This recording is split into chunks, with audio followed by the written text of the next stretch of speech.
Welcome back to episode 79 of Warriors Den with Adrian Valman, the head of Global Kapap, an organization based out of the UK. But first, this podcast is brought to you by Urban Tactics Krav Maga, turning lambs into lions since 2013. If you like our content, as in this podcast, or our blog at UTKMblog.com, or you love what we do in person and are unable to train with us regularly, we would love your support. You can support us by going to utkmblog.com/support us. You can donate a one-time donation or monthly or yearly. That is up to you. If you like to support us, that would be great. It is mostly, superly, awesomely appreciated. There's my good English. You can also go to utkmu.com and sign up for our beginner or novice curriculum, which will give you access to the curriculum as we teach it. It took a long time to film all of those, and I put it up. So there it is for you to see, and I will update it periodically. And there is free content, by the way, though not extensive, such as firearm safety, how to pick up and make safe firearms as per the Canadian Firearm Safety course, but it's pretty universal for general firearm safety. So that is free content, but if you want the paid content, you have to sign up for the novice or beginner curriculum to see what I teach and how I teach it. And you can, of course, support us just by following us on social media, Urban Tactics Krav Maga on Facebook and Instagram, and Urban Tactics Cam on Twitter, though I don't really post that much there, so there is that. And of course, I believe at the recording of this podcast, there's still some Amazon affiliate links up on the UTKM blog. Support us, but they probably won't be there forever.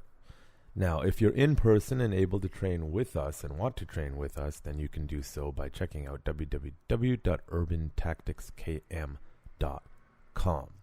And you can check out my credentials and sort of about our school, as mine is a hybrid system of the various Krav Maga organizations, but it's more about simplicity in teaching methodology and repetition and drills and aggression training and getting a little bit of everything that you need to develop your overall skill set to better defend yourself. I think that's about it. When some of you reaches out and want to sponsor this podcast, then that would be awesome, and then I can add more. But in the meantime, it's just me. Now, back to Adrian Valman. So you can check out their website at Global Kapap. That's KAPAP.com, globalkapap.com. They are UK-based and have schools in the UK, Ireland, Germany, Austria, Italy, Poland, and Dubai. Now, a little bit about Adrian. This is off of their website. Adrian started his love for martial arts back in the 1970s in the UK. As a late teen, he moved to Israel, where he studied karate, attending competitions and courses led by Max Azuli and Dr. Ronnie Kluger at the famous Wingate Sports Institute. IDF Army service saw Adrian introduced to military combat Krav Maga, where he became an accomplished practitioner and weapons expert. At 19, he enlisted into the IDF. After serving for some time, he was asked if he wanted to study self-defense. He explained, "I knew and practiced karate and jiu-jitsu, as traditional jiu-jitsu." The sergeant called him out in front of the unit, after which he gave his first lesson in Krav Maga. And when he was in the IDF, he served in the infantry unit Nachal. During the time he saw his service was during the first Intifada and the first Gulf War that was in Israel. During the time there in Israel, he had the opportunity to train at Wingate and up and down the country under many now famous Krav Maga and martial arts instructors. In 92, when he left the army, he returned to the UK and began training under organizations and clubs until 2010, when he decided to form his own organization with a few friends from the Metropolitan Police Armed Response Unit, the ARU. They ran the organization called British Kapap for a few years and eventually went their own way. And then Global Kapap came over the years and has grown into a very large network of instructors, organizations working together from many countries, having all the same goal to further knowledge and gain more experience in Krav Maga, Kapap, and all forms of self-protection. And today they're branching out into the world of professionals, certified education, working with an amazing company called ACE PSA. Right, I just paraphrased that, changing some of the language to be a bit more on point. And his qualifications: Master Kapap and Krav Maga instructor, head UK National Committee, UISDSA, UPKL World Advisor for Kapap Krav Maga, 6th Dan and SKDA Karate instructor, IKF Senior Instructor, WKMF Krav Maga instructor, International Sports Coach Diploma, SLQ Sports Leader Coach, Level 3, Delivery of Physical Education, First Aid, and some other stuff. So he's been around for a while, Adrian.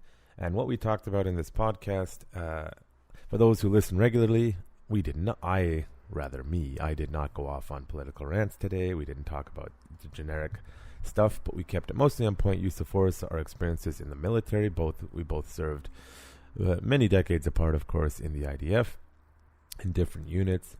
And we discussed that. We discussed the Krav Maga world. We discussed what's going on in England a little bit, violence as a whole, Israel, of course. We didn't go into too much detail about what's going on in Israel right now, much at all. We kept the politics out of it today.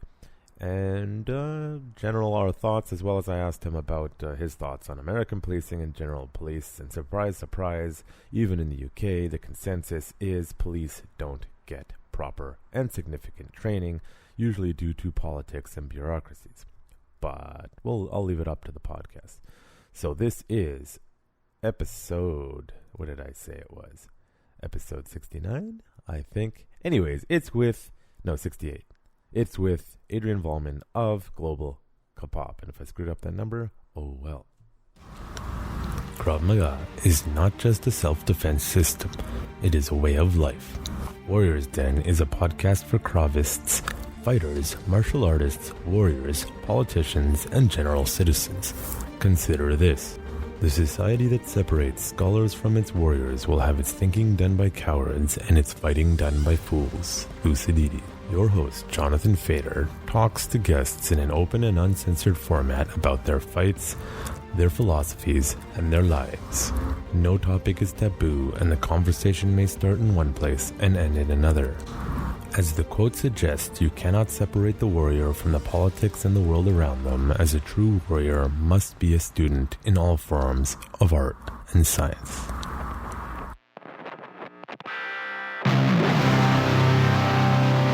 You're listening to The Warriors Day. Brought to you by Urban Tactics Krav Maga, turning lambs into lions. Okay, welcome back. I am here with Adrian Valman of Global Kapap in the UK. How are you today? Very good, thank you. It's great to have you here. Now, of course, in the UK, you're very well known in the Krav Maga, Kapap, and self-defense industry, but globally, not everyone is enthusiastic as I am.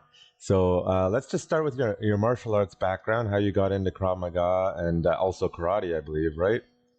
Yes. Yeah.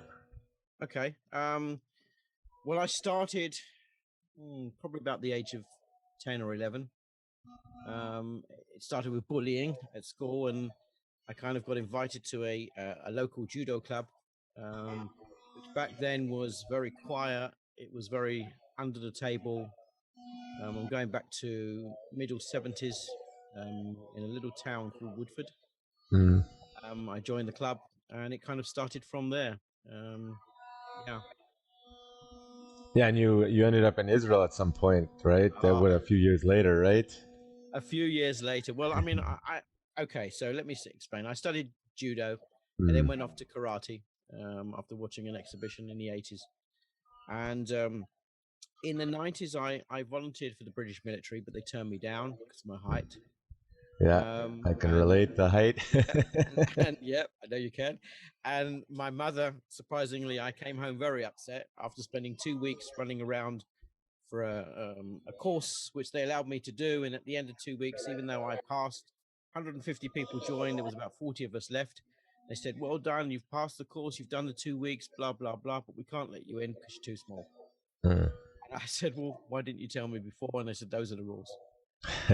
That was back then. Everything's changed now. But my mother said, "Look, why don't you go and join the Israeli army? And I'm like, okay, I could do that.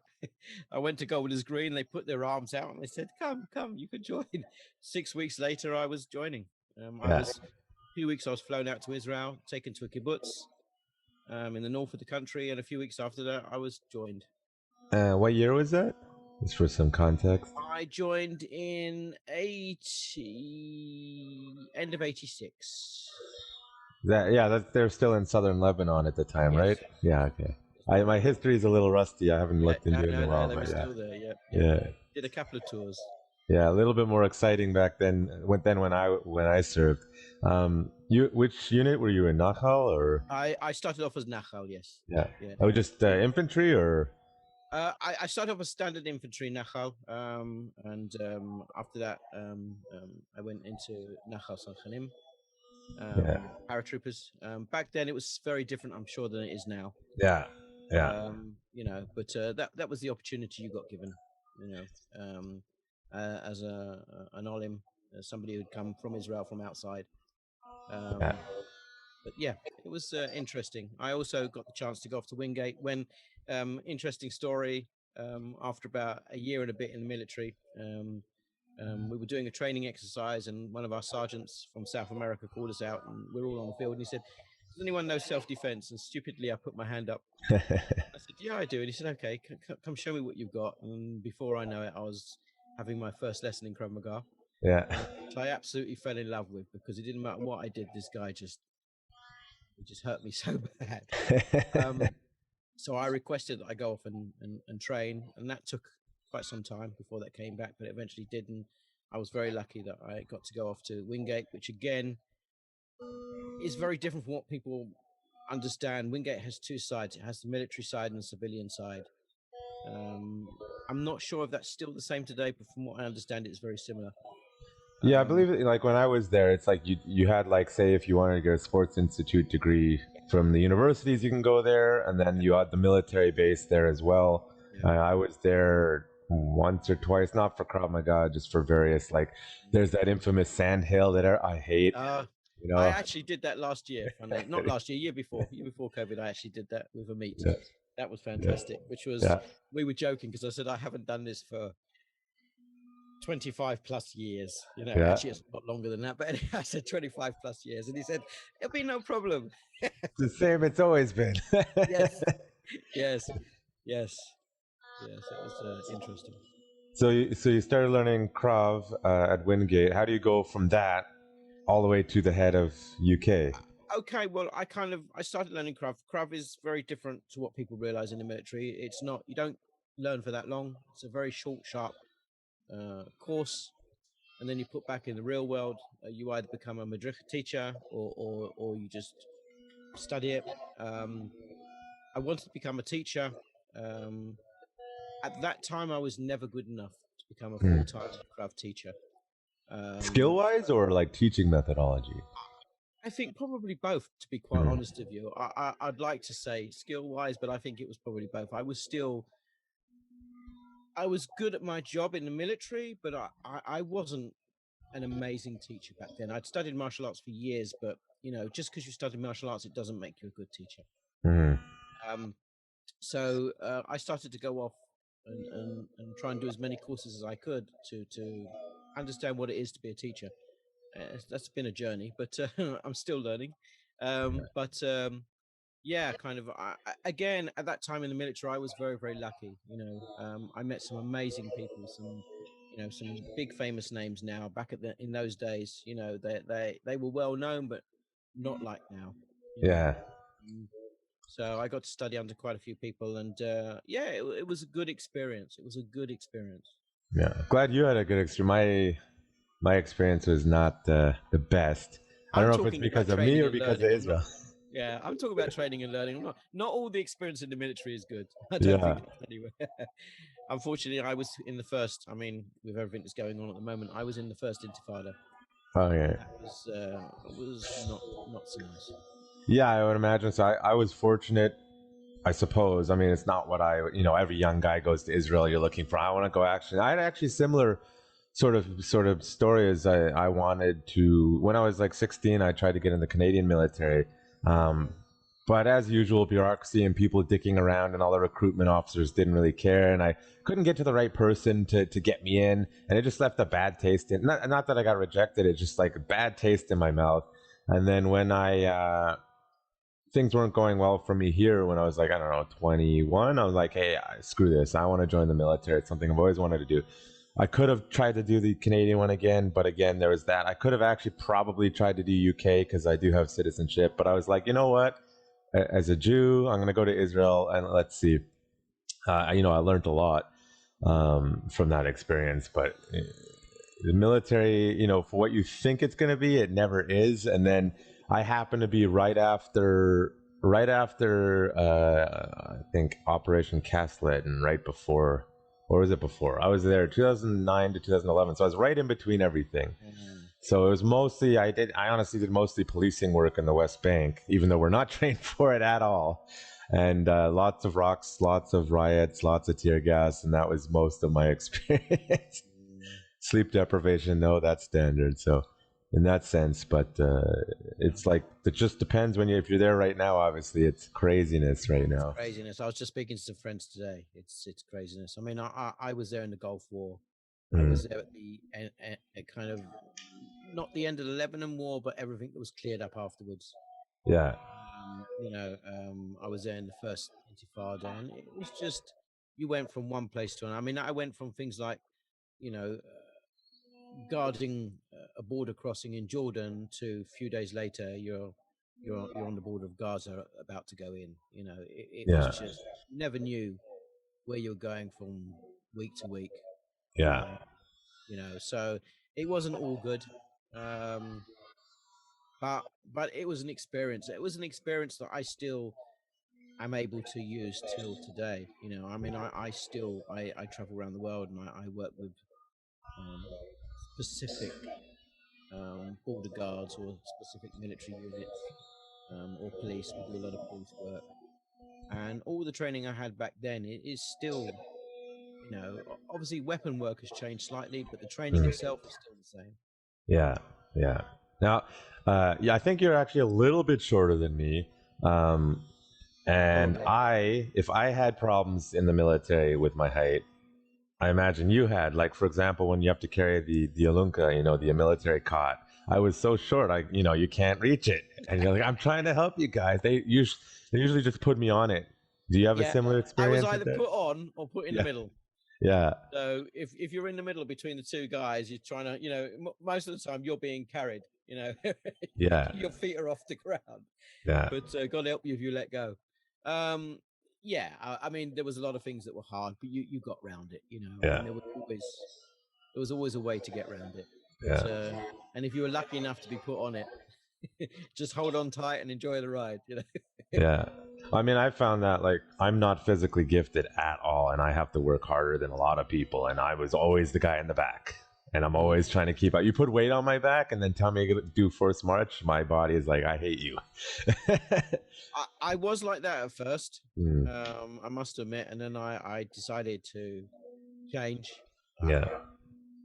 I'm going to be honest, I was probably never the one right at the very, very front, but I tried to get there. I worked hard to get there, but it depends where you were and what you were doing, of course. Yeah, I think that's the lesson that I learned, even if it wasn't a great experience, is that if you have to, you can go, even if you're not in the front. You just push yourself. And I remember, for me, the one thing that I was told that there's like, listen, we can't believe you didn't quit. Like, we all thought you were gonna quit, and it's like, no, why? Because if I quit now in training and we actually go to war, well, what use am I? Yeah, right. Exactly. So it's exactly. I mean, it was actually one of our sergeants who gave us a pet talk, because there was about 30 of us that come from different countries, and one of our sergeants from Argentina was really, and he spoke quite a few different languages, but obviously you were only really allowed to speak Hebrew in the military. The first few weeks we were there, he occasionally spoke in different languages, and one of the things he always said was, whatever you do, however hard you think it gets, don't give up. Yeah. just keep going. And that was basic training. You know, I remember my first night arriving in Nakhoshmoni, base 80, which I understand is still there, but it's a base for different things now. And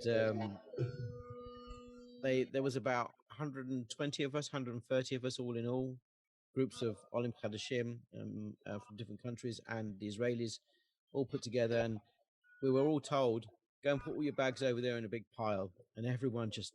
And what we couldn't understand is all the Israelis had put numbers on their bags. And we hadn't been told to, and we couldn't understand why they had numbers on their bags. You learn very quickly. Yeah. And then you all have to run back and then run to the trees, come back again. You spend the whole night running to trees, and then in the morning say, go and collect your bag. And it's like, there's 100 bags, you know, or 80 bags with no numbers on. It's like, which is mine? Yeah. Yeah. That was an interesting change, because theft from soldier to soldier when I was there was a common thing.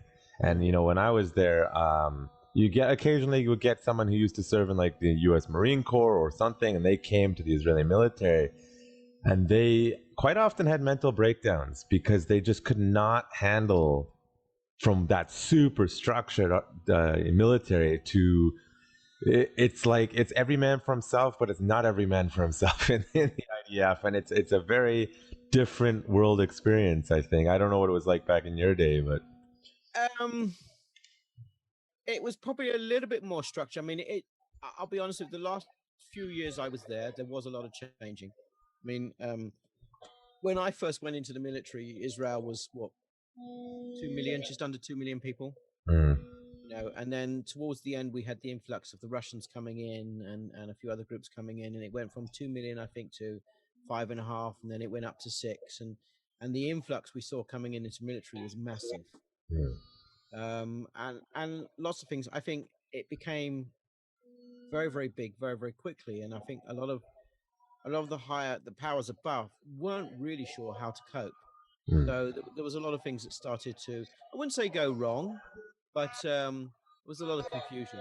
But for the first few years I was in, it was a much smaller country back then, and in the 80s and early 90s, it was a lot more. We still had the old sergeants who had the old moustaches, from the 50s and 60s. They looked like, I'm sure they weren't, but they looked like they were.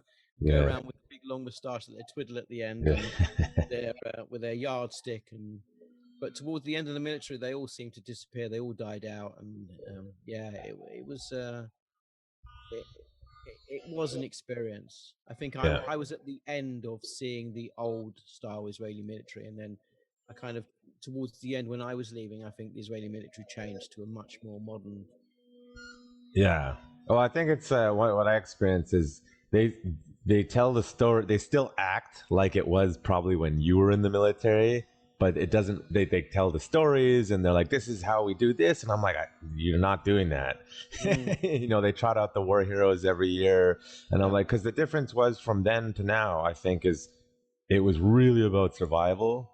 And now it's more about just leave us alone kind of a thing. And a lot of people don't want to be there anymore. Like I talked to lots of guys, why are you in combat? Well, I have to be here. I'd rather be in combat, than not. So you see that the sort of attitude is shift. Was the volunteers, from England or America or Canada, we all took it a little bit more seriously. And the Israelis didn't really get that. Except for the Israelis who had been in armed conflict or had been in Gaza they're like, yeah, no, they have the right act.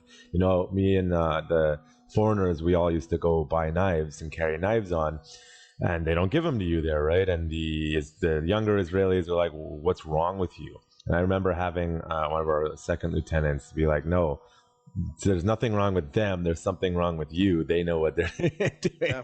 The Israelis I used to live. After a few years, we moved down to a kibbutz near Gaza, on the border of Gaza. Yeah. So, when I went home from the military, when I'd get off the bus, it was a 1.5 mile walk, most of the time in the dark, next to the border of Gaza to the kibbutz. And if I didn't carry a weapon, or I wasn't quick enough. I mean, I'm not going to say any more than that, but you had to protect yourself. You had to. Yeah. It was, again, it's different now. They've got the wall, they've got the fences and whatever. Back then, that didn't exist. You know, it Yeah. was a little fence back then. Um, anyone could walk across. You know, I'm sure there were places where you couldn't, but it's very, very different to as it is now. Very, very Yeah. different.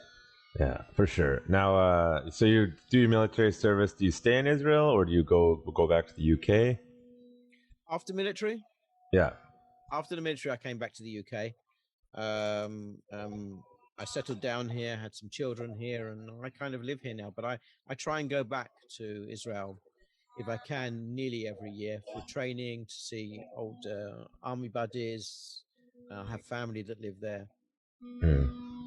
So then, how did Global Kapap come about and the whole Okay, organization? okay. So I left Israel early '90s after the Gulf War. I think '92 or '93 I came back, and I started to look for Krav Maga clubs, and I was a bit disillusioned because up until then I'd been studying it quite consistently, and I'd been studying another system which I didn't realize was called Kapap, Mhm. um, which is more of a it's more of a detaining system rather than a want to hurt them system, but it does have it in as well. I mean, it has quite a few different sides. I'm sure Krav Maga. Again, I only got to see Krav Maga from the military side. I never saw a civilian Krav Maga.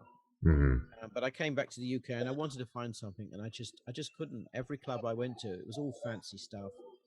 There was a lot of karate moves, and because I was quite good at karate, I could see all the karate moves, and I just thought, well, no, I know there is karate and boxing and jiu-jitsu and stuff in Krav Maga, but what they were teaching wasn't anything I'd seen. Mhm. Um, so I stuck it out for a few years, and I went back into jiu-jitsu and I went back into karate, and then one day I just said, look, let, I did a lot of work with police back then, and I said, let's start our own organization. The guys went, funnily enough, we're actually starting our own organization. We'd love you to be the head of it. Back then it was called Kapap England. Mhm. Um, which didn't go too well. That lasted for a year. And then we started something called British Kapap, which went on for quite a few years until we grew. And then we realized we didn't really want to use the word British anymore. Even though I'm proud to live here and proud to be a British citizen, we didn't want to use the word anymore because we were finding it was restricting where we could go. Yeah. So we changed to Global Kapap, and since then we've expanded. I mean, Yeah. we're in many, many countries. How many countries? Oh gosh, I can tell you. Hold on, we are in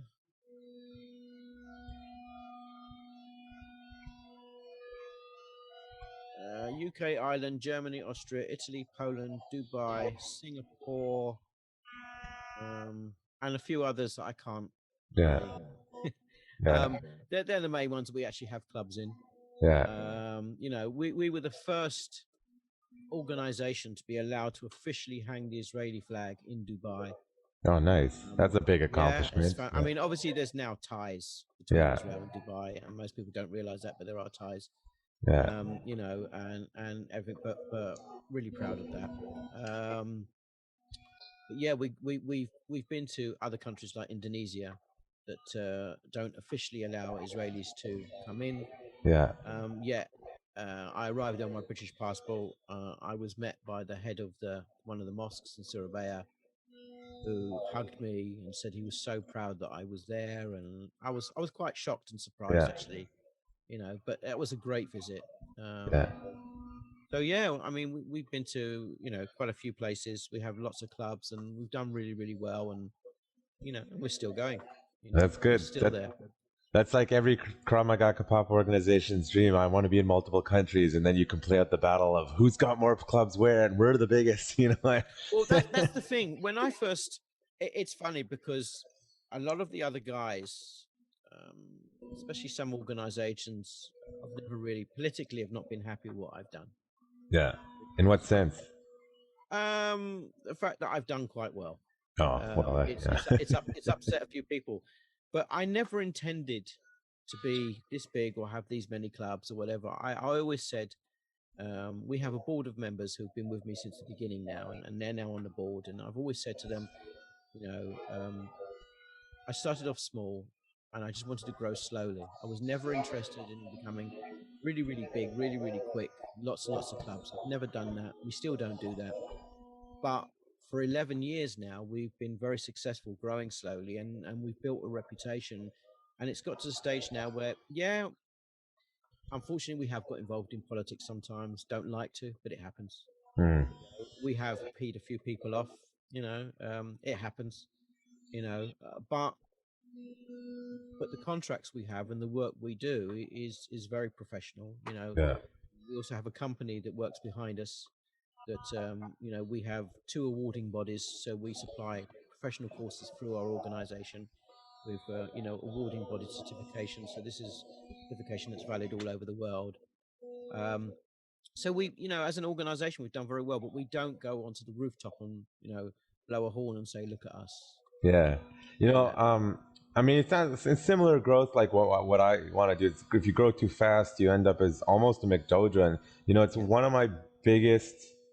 And I'm not the most like spectacular high level practitioner. I think I'm a much better teacher than I am practitioner. But the biggest flaw in the entire Krav Maga Kapap global thing is the over eagerness to hand out instructor certificates. And here's a course, here's an instructor, and you just see the results of the quality control has gone out the window. And in North America in particular, just a lot of people who do other styles of martial arts like jiu-jitsu, which I also do, where there's still some level of, black belt is a black belt, and they don't really take Krav Maga seriously because of the lack of quality control. What are your thoughts on that?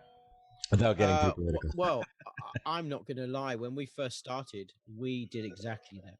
Hmm. And that's one of the reasons why I kind of split from the original organization, because I said all that in the beginning it was like, well, we need to make money, we need to just get these people through the courses, and I was never happy. That first year I didn't enjoy it. I wasn't happy with the way things going, and eventually we split. The first group I was with, we split because I said I don't want to run the organization like this. Yeah. Now we're very selective who comes to our instructor courses. We probably have 6, 9, 10 people maximum on a course, never more than that. Mm. Everyone is interviewed, everyone is checked. Everyone has to have pre-training, has to prove that they can train, prove that they can teach. They can't just come on a course. We don't do that. Every now and then we slip up. It happens. Yeah. But most of those people don't survive more than a few months anyway. Yeah. But we have behind us some amazing instructors and some amazing names. And as I said, we've done very well with it. The people who come to us, we've got another course going in June. And the people that come on this course are all, funnily enough, high level instructors or instructors that have been around for 35, 40 years who go, we actually really like what you're doing. Yeah. We like what you're teaching. We see what you're doing actually is real and makes sense. Can we come on your course? And I'm like, well, no, you have to. And they're like, what? I'm like, no, well, you have to do this and you have to do that. And at the end of it, they're kind of like, oh, we're really glad that you ask those questions. We're really glad that you make it that hard. It shouldn't be open to everyone. Yeah. Whereas we see a lot of Krav Maga schools. Also, I'm gonna digress a little bit here, because most instructor courses is you go along for 4 or 5 days, you get to beat people up, people get to beat you up, and at the end of it, they give you a certificate and say you're an instructor. And I would say that's probably the majority of instructor courses. Yeah. Whereas we're completely the opposite to that. Our courses are all about teaching, the ability to teach. You have to bring something to the table. You have to show what you can teach. Yeah. You have to prove. We have at least 2 or 3 senior instructors on any course, and they have to prove that they can teach. They also have to prove that they can hold their worth on the mat. It doesn't mean about beating anyone up or anything like that, but what they're showing could actually work, or they've got to prove that it could work. It's not just about, I'm not interested in any old technique being put out there. As I said, I'm a 6-dan in karate. I'm also a jiu-jitsu man and a few other bits and pieces, and I can show all that stuff. But most of that will not work on the street. You'll be knifed.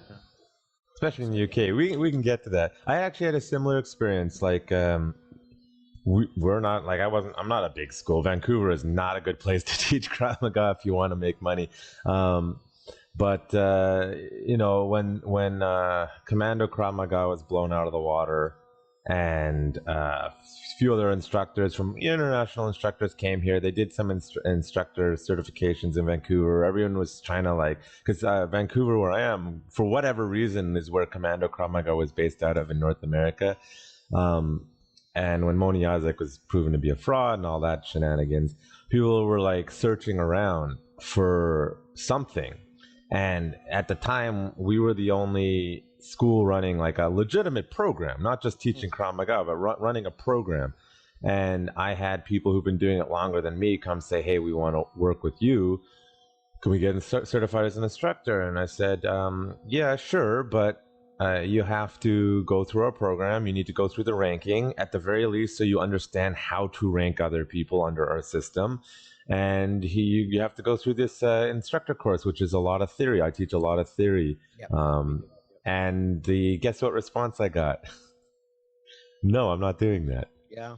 Well, Yeah. too bad, so sad. Go away. Yeah. We've had a lot of that. Over the years. I've the amount of, I say, senior instructors of high levels come to us, supposedly high levels. Yeah. I can do this and I can do that, and we're like, really? Yeah. Okay, well, come on this course beforehand, come on this seminar beforehand, let's see. And they attend, and you look at them and you just think, Yeah. you're not, you don't know how to stand, you don't know how to move.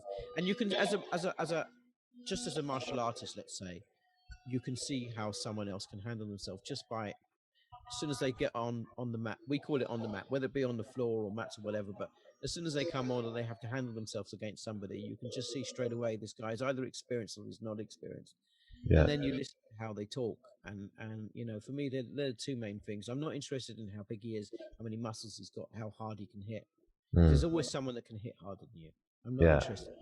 If we're going to have teachers, they need to know how to teach, how to be professional, how to talk to people, how to get across the ideas of what we do, how to get across our values, how to understand how to teach a syllabus, and how to follow the syllabus. I mean, at the end of the day, the Kapap syllabus is quite different to the Krav Maga syllabus. The Krav Maga syllabus is quite strict and rigid in the way that it has to be taught. The Kapap syllabus is pretty open. We have our techniques, but they can throw in anything else they want. But it still has to be performed properly. They still have to teach it properly. It still has to be got across properly. Yeah. I mean, excuse me. I went away from previous standardized curriculum because I found they're too bloated, or they're keeping old techniques that I'm like, no. Or you get instructors who are big and they're teaching stuff. I'm like, that doesn't work for me, and it's never going to work for me. So I want to pick techniques that will work for the majority of people, the majority of time, if they're applying the right aggression. And I'll tell people, hey, this is the curriculum, you need to learn it, but because that's what I'm testing you on. But if you do something else in the test and you don't, quote, die, you passed as far as I'm concerned. I find usually I had someone come from another large organization, and they had been doing it for many, many, many, many years, and they were using the older techniques. I'm like, more grabbing oriented, and I was like, I don't like them. And in the middle of one of the tests, they almost got stabbed, fake knife, and he almost failed, and then they just clicked and they stopped doing that technique and started doing what I was showing them, which is more gross motor movement. And I'm like, you understand why I'm teaching that? And he's like, yep, totally. I understand. It's just the stubbornness of these old organizations sometimes. I know. I mean, this for us, it's the same. I mean, I'm 5 foot nothing. Yeah. And I teach up to guys who are 6'7", 6'8", some of them. And I teach other people who are the same height as me. It's all different. And we always say, look, what works for me might not work for you. And what works for you might not work for me. But we need to find a middle ground. We need to find what works. And this is really important. Again, in Krav Maga, I see, no, it's like this. You have to do it at that angle. No, it must be like that way. And it doesn't matter on your size. You've got to do it like that. And I'm like, no, that doesn't work. Yeah. It doesn't work. Yeah. And the instructors, they don't like it when you say it doesn't work. Yeah. They get very upset with you. The kind of, as I said, we moved away from a lot of organizations.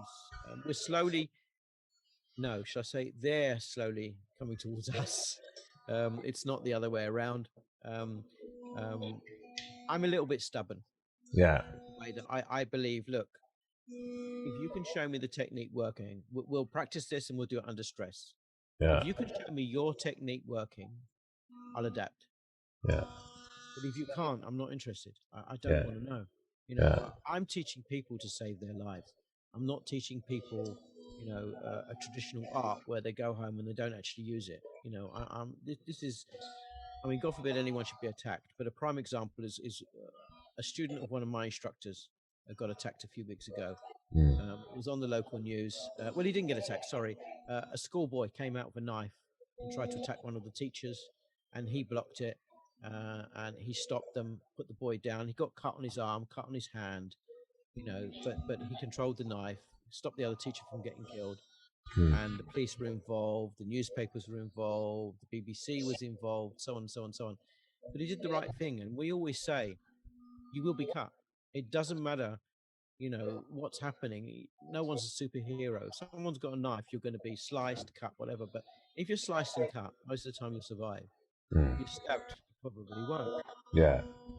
And the thing is, we teach, just do what you need to do and control it and stop it.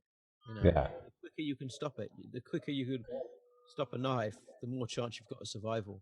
Yeah. Trying to do silly moves and stuff. It's just silly. Yeah. Yeah, and I definitely want to, because you're in the UK, talk about the knives. But before we go off on that, because you're saying you're stubborn, like me as well.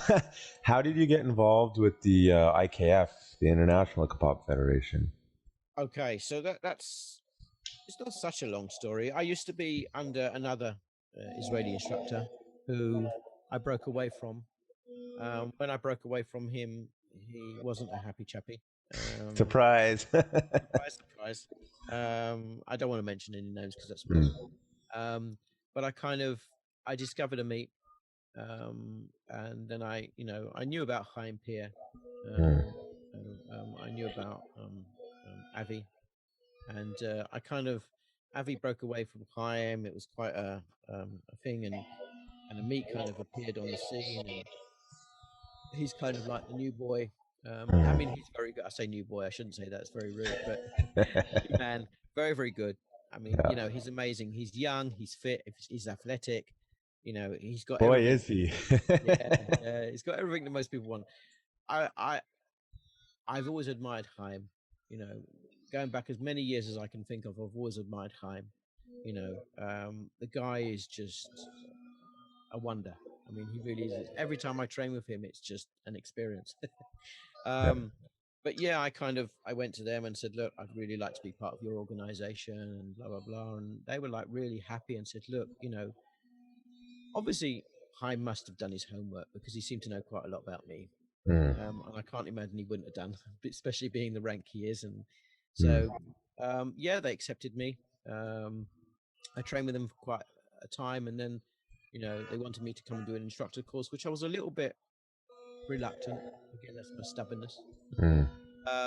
But I did it, and they said, look, we really want to make you a senior instructor, and I'm like, sure about that. But they made me a senior instructor, which is lovely, I'm not really sure what it means. Yeah. You're just an instructor. Yeah. But it's a great privilege. I've trained with them a few times in Israel. I was hoping to go last year. Love to go this year, but it depends what happens at the moment. It'd probably be another year or two at this rate, I think. Yeah, I think so. But yeah, no, I mean, Chaim's amazing. Amit's amazing. The organization, what I like is they're virtually non-political. Chaim is not interested in inside the organization in politics. Outside's a different matter, but inside the organization, he's not interested in politics, and I like that. I like that. Yeah. He doesn't care who you are. His motto is get on the mat and train.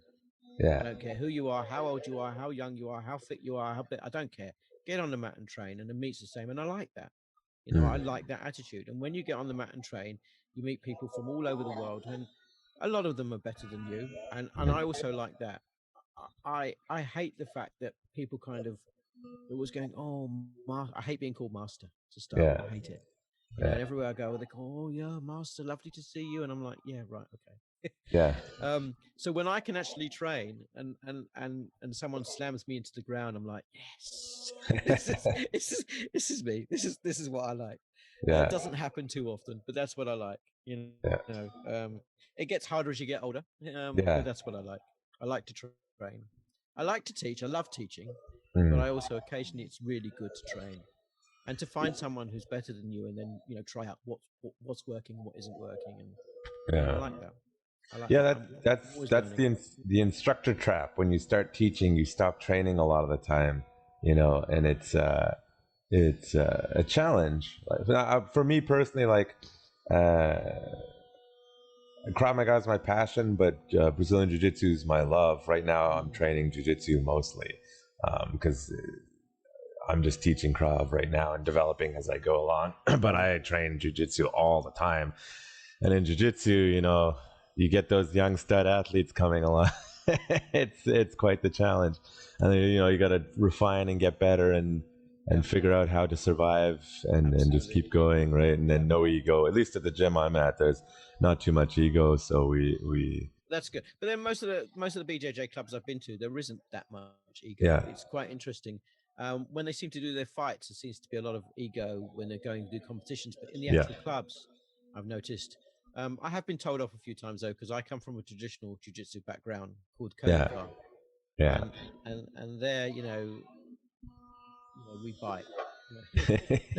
And we break things, and the BJJ guys don't like that. So we have to be. I have to be a little bit careful, Yeah. But I do like it. I mean, one of our senior instructors is actually studying at the moment, and he's working for a famous gym up in Mm. Liverpool called Hammer, and they've got some amazing BJJ champions coming out of that place. Yeah. And he's the last 2 years he's been there, he's changed a lot. Yeah. So incredibly fit for his age, unbelievable. But I was training with him a few weeks ago, and he's got some great stuff that he's doing.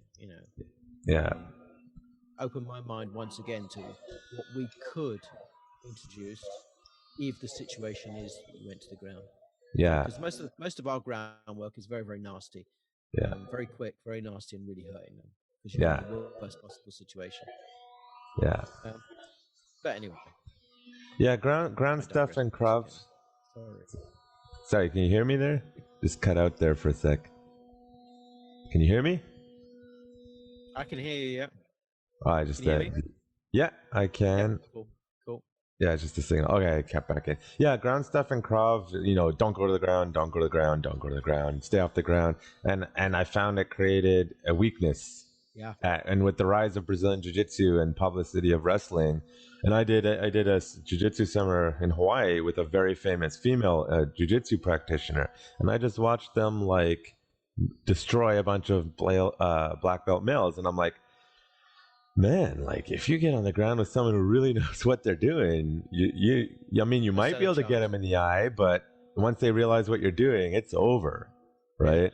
And I I mean, found, go on, sorry. oh yeah, I found like when I have gone to train with other Krav people in North America, at least, when it comes to the ground, they kind of gloss over people, and even when I was a white belt, I would smash everyone. And it's just the people are lost in the, I think, Krav Maga and maybe even Kapap on the ground sometimes. And it's like, We found that. I mean, over the last couple of years, we've really changed our groundwork system because I mean, even I, fell kind of. I mean, I've been studying jiu-jitsu for years, but I did it myself, but I didn't teach anyone because I used to think, well, I'm not going to teach them this stuff because this is arm bars and leg bars and stuff like that. And then we started looking at our groundwork and realizing, I mean, first of all, we had a few Krav Maga guys come in who, when put on the ground, really lost it, just didn't know were lost. And we just thought, well, okay, we're not that bad, but we need to be even better than that. So we've been, last few years, as I said, spending a lot of time with the BJJ guys, and a few other people, and we've been kind of looking at our groundwork, how we can make it better, how we can improve it. I wouldn't say it's fantastic, but from what I've seen from a lot of other clubs that do self-defense, it seems to be okay. I'm not going to say we're better than them because there's always someone that's better than you, but it seems Yeah. to be okay, Yeah. but there's always room for improvement. But Yeah. one of the things in England, and we always say this, and I can't account for other countries because I mean I go teach in other countries, but I don't live there. And one of the things in England is many fights in this country go to the ground, and a lot of that is due to drink. Yeah. The English love their drink. Well, not just the English now. I mean, most people who live here love their drink. So when one hits the other one falls to the ground, and then the other one wants to jump on top of him, and then it's like, where'd you go from there? Yeah. Yeah. I'm fascinated by fighting. Um, so I live in central London, so I have the privilege of living across the road from a place that's not got a good reputation, but I'm across the road. So occasionally at weekends, I go in there and I watch the groups fighting, and the police come along and they stop it all after 10 or 15 minutes. But I find it really interesting. I watch what they do and how they do it, and even the people who you can see aren't trained. Some of the stuff they do is like you think, okay, I could use that. Okay, I really like what they're doing there. It's interesting. I do a lot of evaluation. I if I see things going off, I like to watch. If it's Yeah. bad, see, I'll always call the police. But if it's not bad, I'm fascinated by seeing how people actually interact, be it verbal, physical. I find it very interesting. Yeah, and it's just a side tangent. Like I kind of alluded to it earlier. My father's actually from South London. Unfortunately, Okay. he's not very, other than his accent, which I don't even hear anymore. It's he's not very British. So I was not really indoctrinated into British culture, and all my family's not there. So I never really got to experience. But to me, it's always like it's a different culture, even though we're both westernized countries, and Yeah. I often use that just talking to my students. It's a global phenomenon. It's a human phenomenon that people don't understand other countries as well as they think they do. And violence in England is very different than violence here. Now I'm in Vancouver. It's a very safe city. And I always have to remind people it's a very safe city. And people are, no, it's not. Listen, man, you have no idea. I am not concerned in the least bit about walking down the street. Even though there's a bit of a gang war right now, I know I'm not in a gang. The chances of me getting shot because they only shoot at each other is almost nothing. I'm Yep. probably more likely to win the lottery than get shot in Vancouver. But then I often use England as an example. You guys have stricter gun laws than we do here, and we have pretty strict gun laws, and yet people get stabbed nonstop And in shot. England. And they do get shot a lot, yeah. Oh yeah, not a lot, but we have shootings. Yeah, Again, mainly in gangs. yeah, Knives are mainly in gangs. Yes, there is the occasional knife attack that just no one knows why it happened. But I would say most of the knife attacks are between gangs. Most of the shootings are between gangs.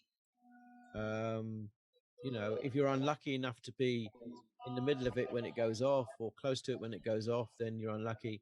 We get we get a lot of robberies here. So what we call armed robberies. So mm, armed threats, um, rather than stabbings. yeah, We get a lot of stabbings, but the stabbings again are mainly gangs. yeah, But what we get as outside of gangs is we get a lot of threats, with weapons. yeah, That's quite unfortunately, I wouldn't say common, but that's probably one of the most common things that happens outside of gangs is threats.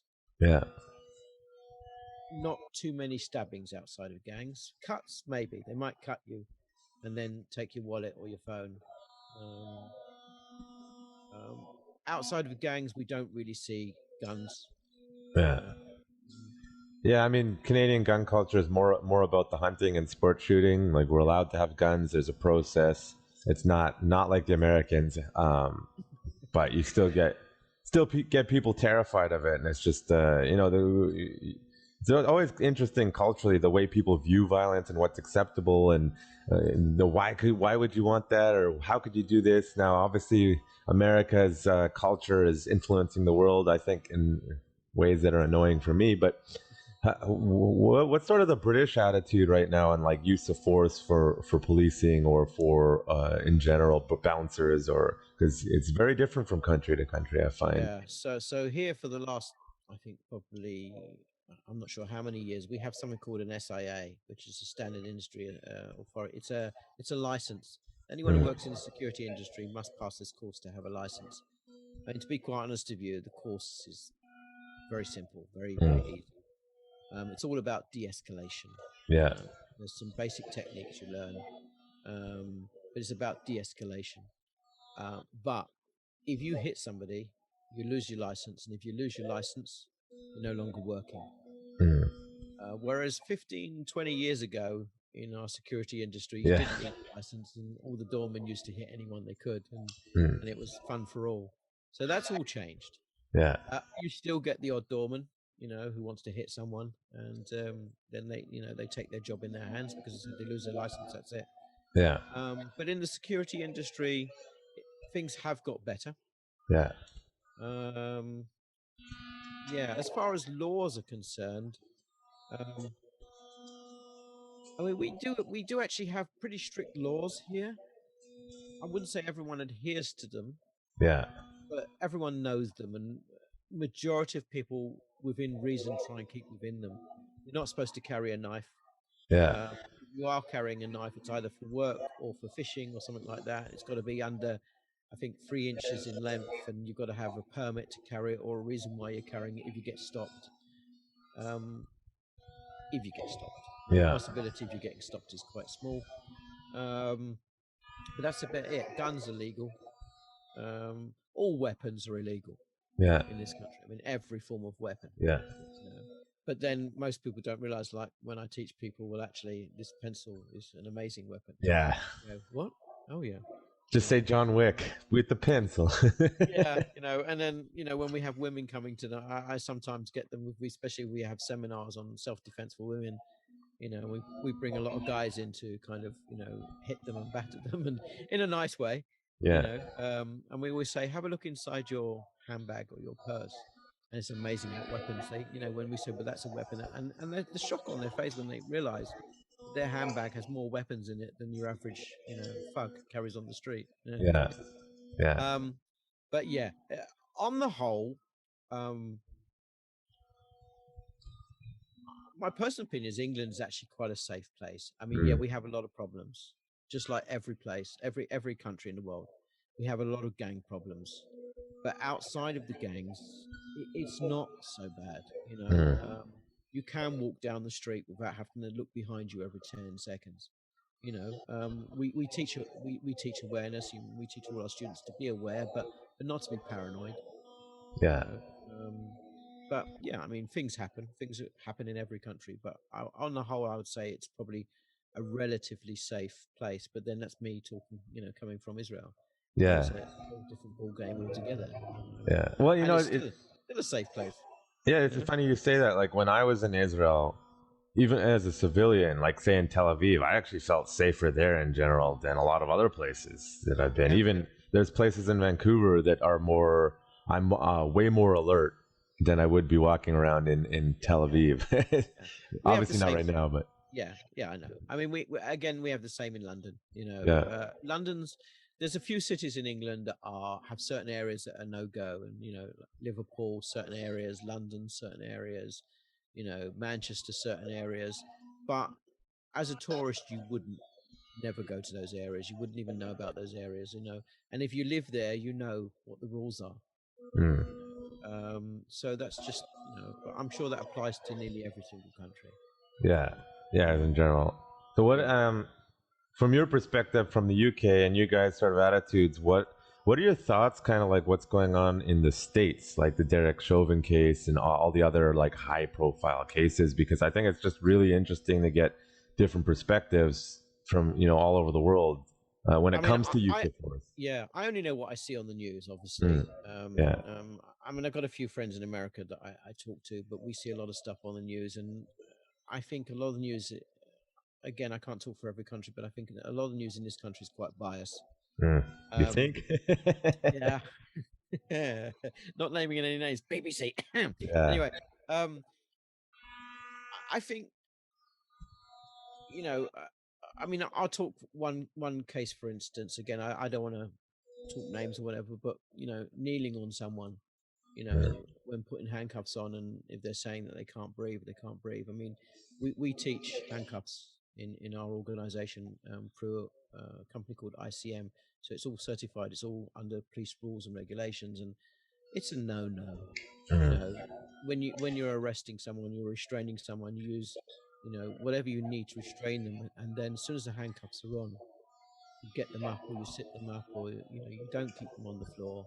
Yeah. You don't kneel. I mean, that's one instance. I mean, you know, there's been quite a few cases now in the States, and we've just had one case here in the UK, um, of a security guard actually arresting and restraining a guy, and he did die. You know, that was in a holiday camp. It wasn't this year, but we've had one case, and the thing is, it's very important that people are taught the correct ways. I mean, as a former military guy and someone who's worked with the police and taught handcuffs for years, when I see some of these atrocities that I see, you know, and again, I only see what I see on the news. It shocks me. It Yeah. shocks me that I went out a few years ago and did some work with Santa Monica Police, and then I also went down to Santa Clara, and I did a whole seminar with a group down there of jiu-jitsu guys and whatever, and I got to work with a lot of police officers, and their ideas of rest and restraint were quite um, over the top. Let's put it that way. It was very violent, very vicious, and very. And then they said to me, "Well, we have to be like that because that's how the people are here." Now, again, I don't live there, so Yeah. who am I to say that the people aren't like that? I don't know, you know.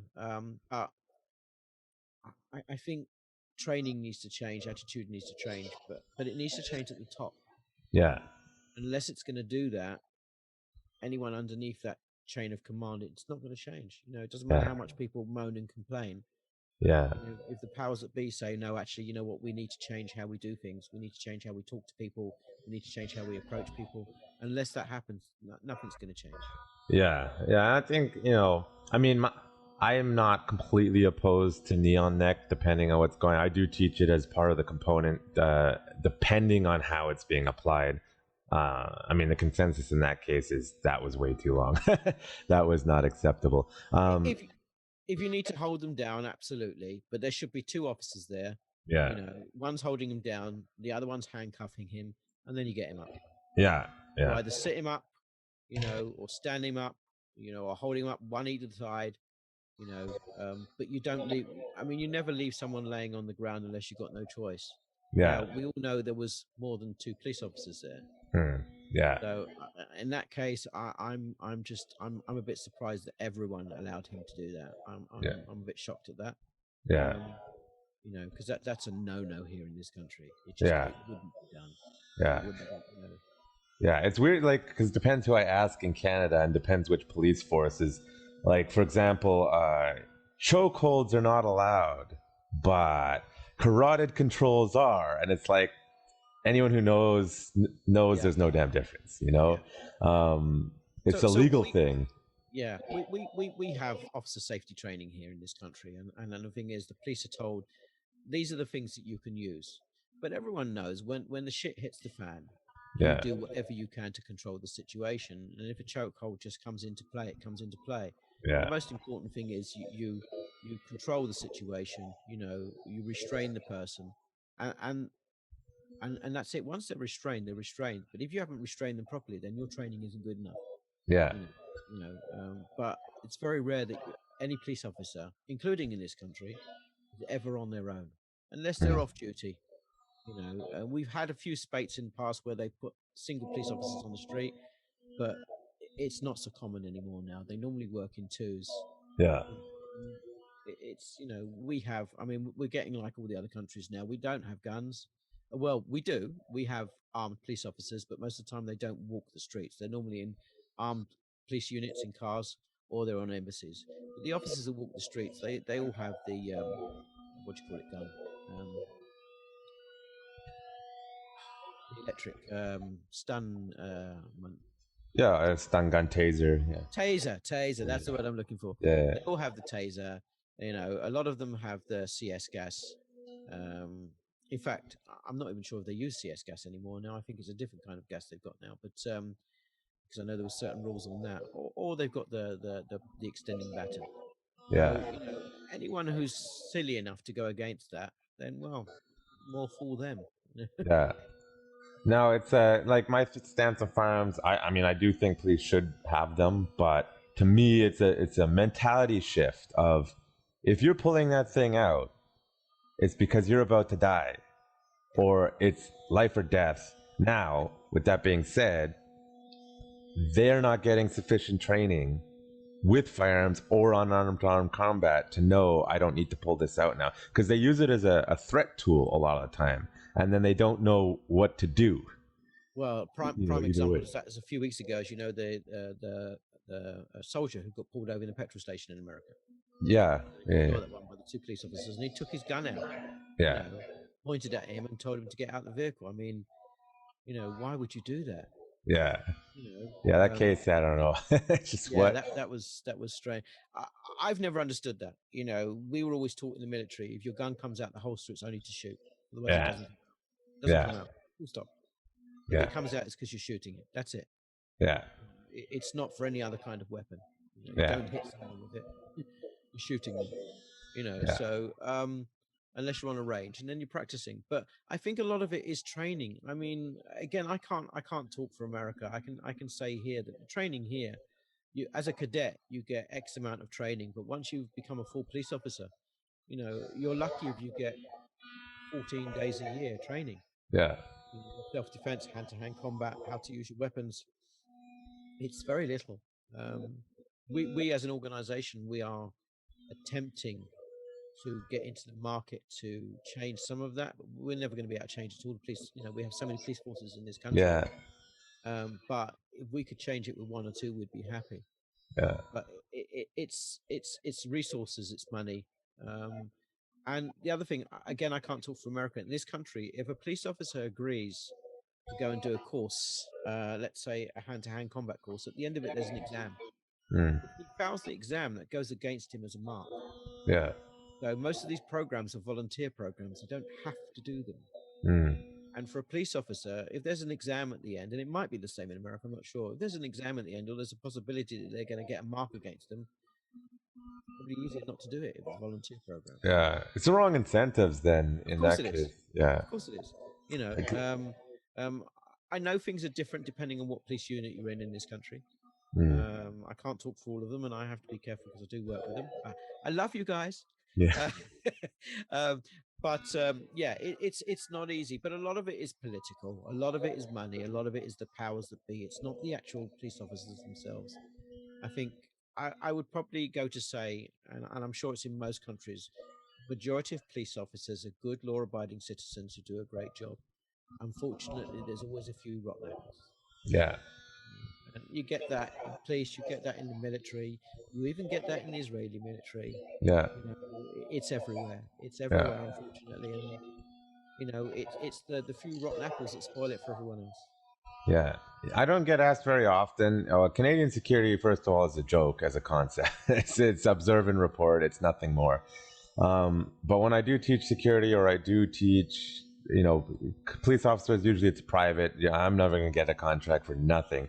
I'm always like, what is your protocol? And often when I get an email and can you come and teach us? And my response is, can I get a copy of your use of force protocol? And when you even ask that, it's just they don't want to work with you anymore. And they're like, why do you want that? Or they just don't respond. And I'm like, because I can teach you whatever I want. If it's going to get them fired, what use is that? And it's just resistance. Funny you should say that. In this country, I mean, lots of police officers, train outside of, they train in karate and jiu-jitsu and judo and taekwondo and whatever they want. There's no law in this country to say that they can't. But obviously they can't use that in the military. Yeah. Sorry, the police. But I'm not saying they wouldn't, but they shouldn't. Yeah. But I think a lot of that is down to their own, lack of training, which, as I said, it's not their fault. But the same applies here. If I asked, I mean, I've seen the OST manual, Officer Safety Training Manual, But if I asked anyone for a copy of it, it'd be, why do you want that? Yeah. What I do know, you need right? it for? Yeah. Why would you ask me for that? It's just one of those things. It's I don't know. I've never understood that either. But yeah, it's you have to be careful what you ask for, Yeah. and you also have to be careful what you say. You know, you don't want to upset anyone. You never know who you're teaching. Mm.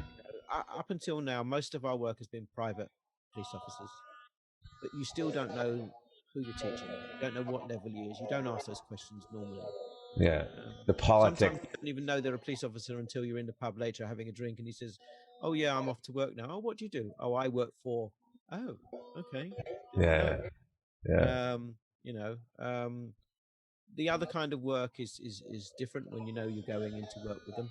Yeah. But it's interesting. It's you know, as I said, I love doing what I'm doing. But sometimes you have to be very, very diplomatic. Yeah. Which I am not. That's why I'll never get those. I mean, to me, it's just illogical. Like, we all understand there's a problem here. Anyone who knows hand-to-hand combat to a high enough level knows what the issue is. We know what the solution is, Yeah. and everyone doesn't want to do it. Yeah. You know, more training, higher It, quality candidates, make it's it not the they job don't want to do it. desirable. Again, I'll say it's not they don't want to do it. I think a lot of it is the main thing. I think is money, Mm, and the next is the political powers. Remember, every police force is run by government powers. yeah, You know, again, I'm probably going to upset a few people here. I know a lot of the police high up believe that they run it, but they don't. yeah, There's always someone above them, yeah, and it's those powers that say, well, actually, this is what you're going to do. This is mm, how you're going to do it. And most of those powers have never been on the street. Half of them have probably never been police officers. You know, yeah, they're what we call, you know, pen pushers to work behind a desk. yeah, But they decide what happens, and unfortunately, the fallout is your average police officer suffers. You yeah, know, I would love it if you know if they made it public that police officers could train wherever they wanted and get any type of training, but that's never going to happen yeah, because you know you could imagine if they said, "Well, police officers are training everywhere," and the public will go, "Well, I don't feel safe," yeah, and we know the public love to complain. You yeah, know, you know, if they needed a police officer, they'll be the first one to put their hand up, say, "I need one, I need one."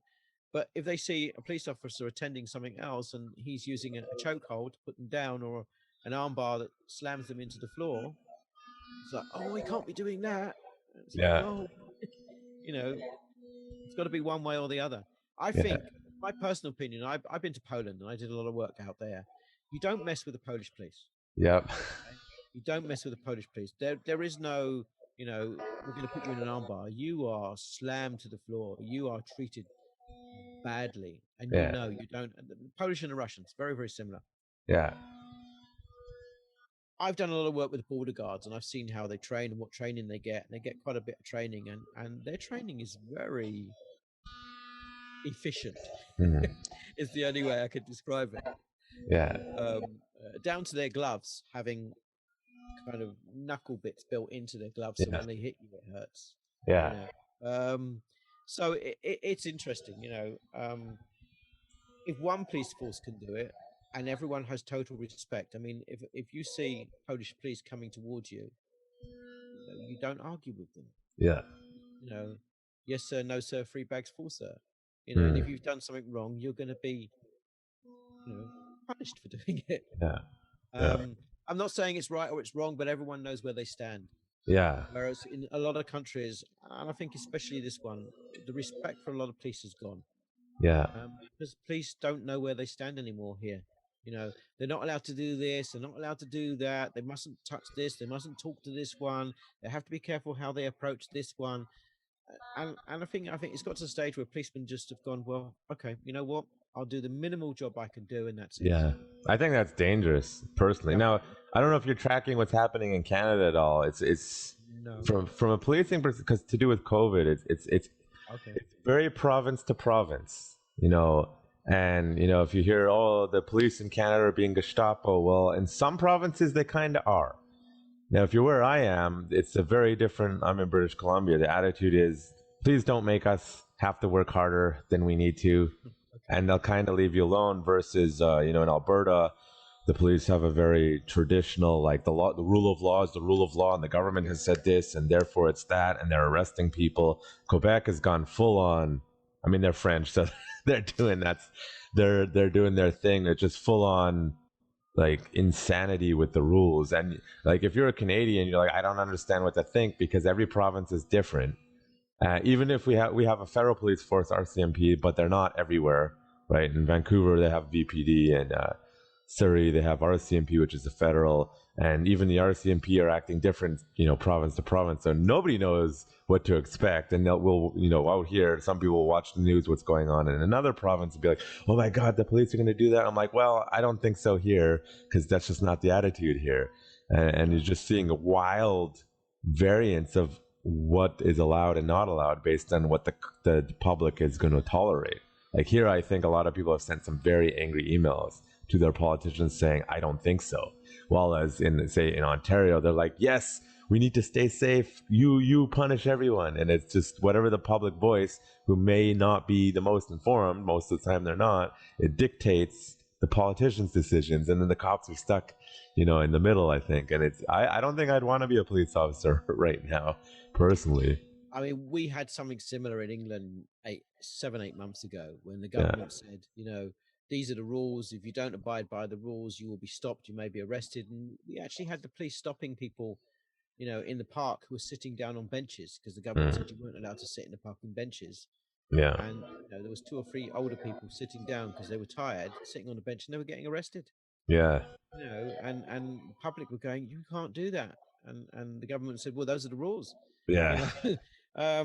It was a very sad situation. I mean, me and my wife were walking through the park a few months ago, and we saw a group of artists. There was probably 7 of them, I think, relatively sitting about a meter distance from each other, drawing a small lake. But 4 police officers came along, decided that they were too close, started just grabbing all their equipment and saying you're under arrest and whatever. And these were all older people just sitting there minding their own business, just painting. And I just thought it was a little bit heavy-handed, but those were the rules, and I think it depends on the police officer. I think it depends on what kind of day they've had. Yeah. How they're feeling, Well, that's a human thing, I think, right? And how you're feeling. I think so. Whereas we've had some fantastic things happen as well. So, the police aren't all bad, but I'm not sure if we have what you have in Canada. I mean, we have different police forces up and down the country, but on the whole, they all seem to follow the same kind of rules. It doesn't differ so much. Yeah, I mean, I think UK is a little more unified in that sense. Canada's, like, again, we have crime is regulated federally, so it's across the board, and the RCMP are kind of like they're a police force, but they're also our FBI. Some provinces have a provincial police force, like in Ontario. So what happened, like in Ontario, is most of the city police said to the premier of the province, "We're not enforcing the rules the way you're telling us to." But then because they said it goes against our Charter of Rights and we're not doing that. But then the provincial police force, which gets paid directly by the provincial government, are being very heavy-handed. And you're seeing, if you follow the money, a lot of the times who's paying the money.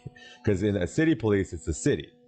But in the provincial police, it's the province. And it's the province making the extreme mandates. So you saw, like, the Toronto police said, I'm sorry, we're not going to do random stop, search, and seizures. That would be illegal. We're not doing that. We don't care what you tell us. Versus the provincial one, even though it's still it's a gray area, but not really. Most legal scholars have said you cannot do that. It's illegal. And we're just waiting for all the court challenges to go through all the various courts to find out. And it's, I mean, as a Canadian citizen, it's a little concerning, because if the courts say, no, the government's in the right, well, guess what? They've just thrown out our constitution, essentially. And it's like, okay, crap, we don't have what we thought we had. And why I'm concerned about that is I'm seeing this all over the world. And if you watch, like, Amnesty International and, like, international freedom rights groups are screaming now, like, hey, people are losing their rights. As a Krav Maga instructor, I'm like, man, this is, I hope not, but I feel like we're gonna have to start using it more in the next 20 years because I'm not confident that our leadership globally are making smart decisions to manage people's fears and manage just good lifestyles. And my motto has been this, obviously it doesn't necessarily apply in England, but is learn martial arts and get guns, because I'm like, of course learn how to use them, don't be some Yeah, yahoo. I'm feeling a little anxious about the way things are going. Do you get that feeling in England at all, or? we I'm not sure we get that. I mean, everyone is worried the way things are going, but it's not.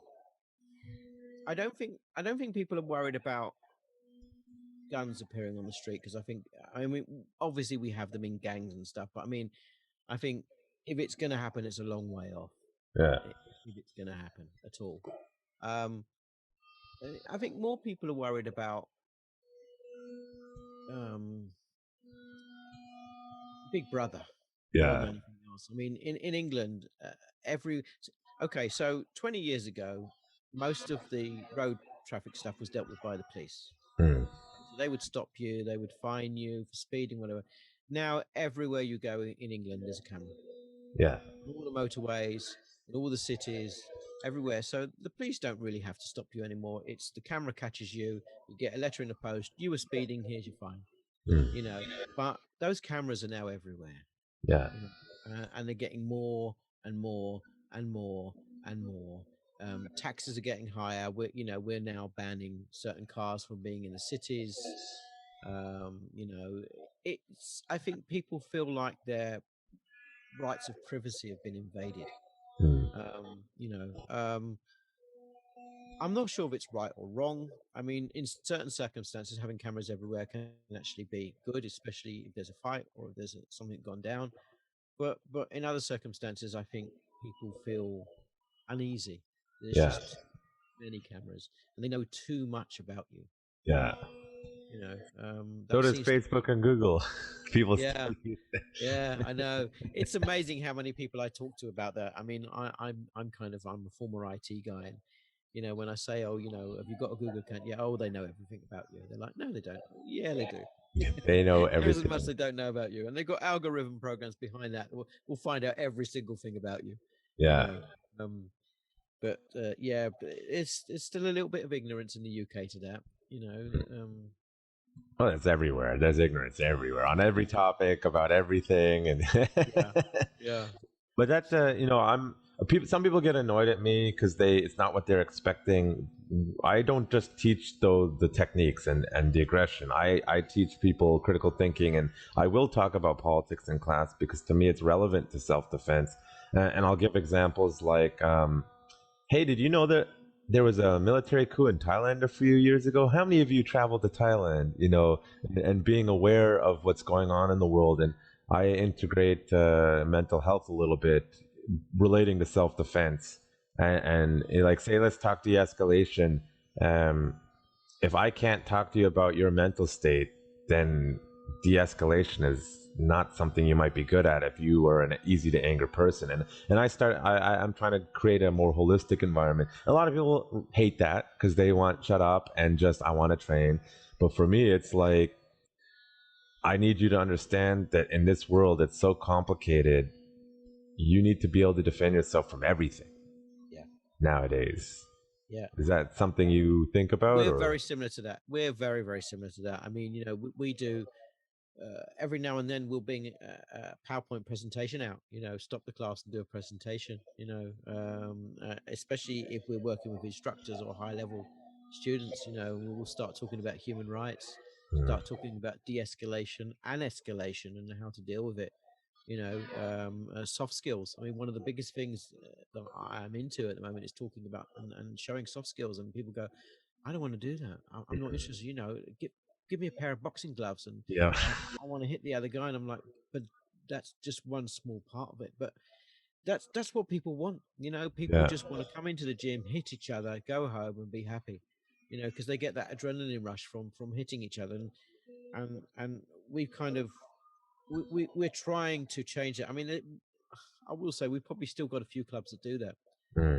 But across the board, we are trying to change it. I mean, we have changed it a lot in Europe.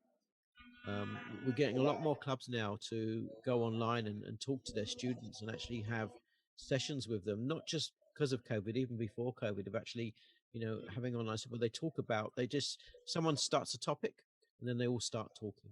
They kind of just have an open conversation about politics, about human rights, about law.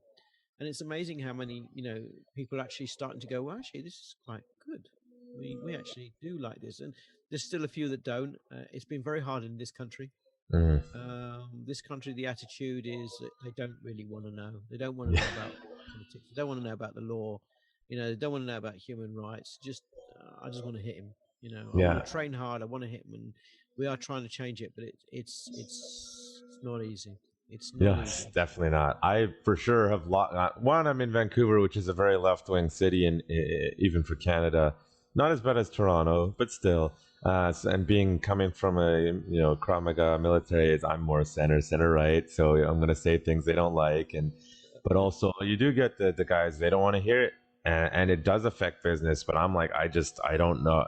I want to be authentic me. There's that because I like to talk about this stuff, but I just think the more information you have, the better equipped people are to handle the world. And there's so much information. It's just like people have not been taught how to sift through it. And I feel like, the anxiety and mental health is going through it. Like I deal with stuff, and I'm trying to teach people, hey, this is how I've learned to deal with it. Has anyone talked to you about it? And I'm not like some preachy person about it, because if people don't want to talk about that stuff, they obviously don't. I just think it's super important. And I know I don't know about your experience with the Israeli instructors, but they are not interested in that at all.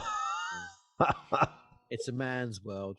Yeah. Yes, yeah, it's true. I mean, when we go training in Israel, it's not spoken about. It's not. Yeah. Not at all. But I mean, outside of Israel, I mean,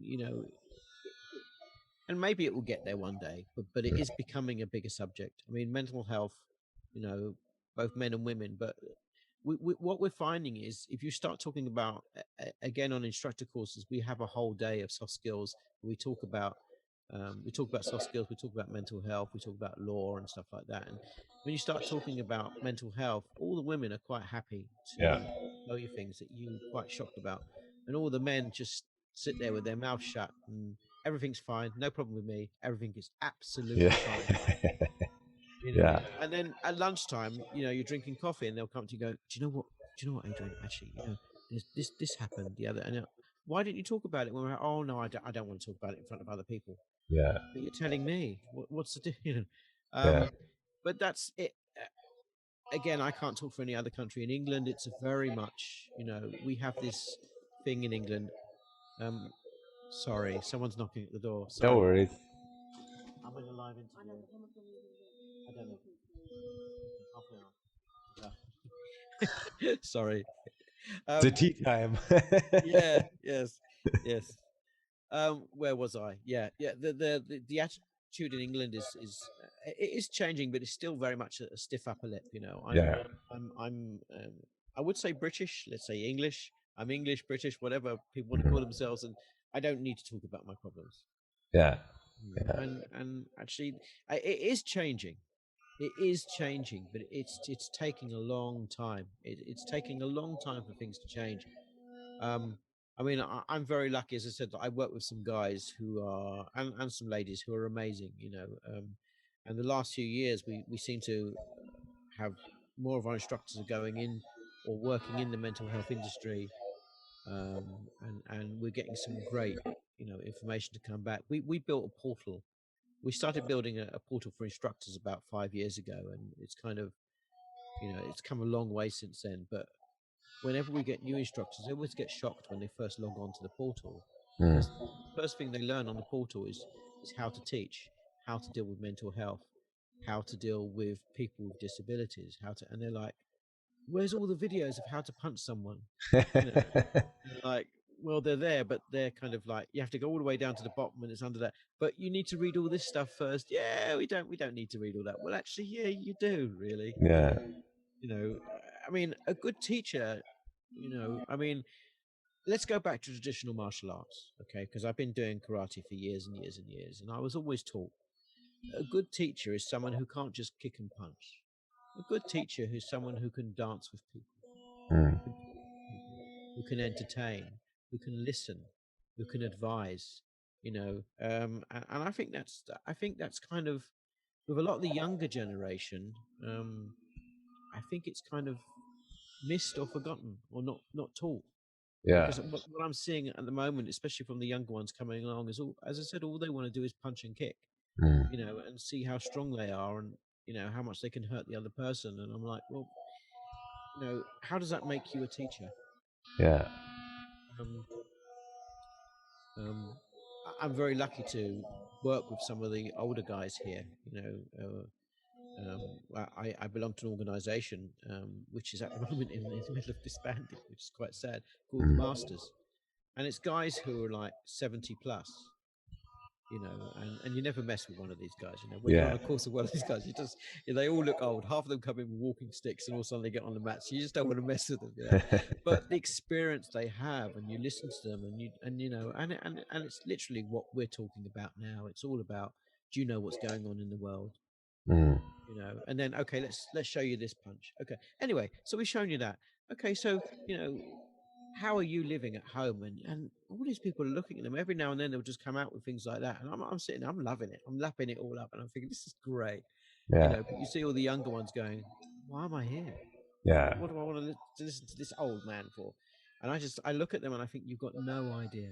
Yeah. Absolutely no idea. I think because I went to university for psychology. I ended up finishing with my half degree, my associate's degree, rather than the bachelor's, because I can't stand the environment there. It drives me nuts. But I think what it is a disconnect between the intellectual class and those getting into mental health and those who are toxic masculinity. There's a huge disconnect, and they're not meeting. And the woo, there's a lot of bullshit, to be honest, in psychology, and a lot of people who are just completely clueless with their heads up their ass. And you see it works. Just as an example, cognitive behavioral therapy is traditionally one of the most successful types of therapy. It works 70 to 90% of the time with people who want to work. It's mainly about retraining how a person thinks internally. And the way I look at it is why the fuck are you wasting your time with all that other bullshit if this is the one that works?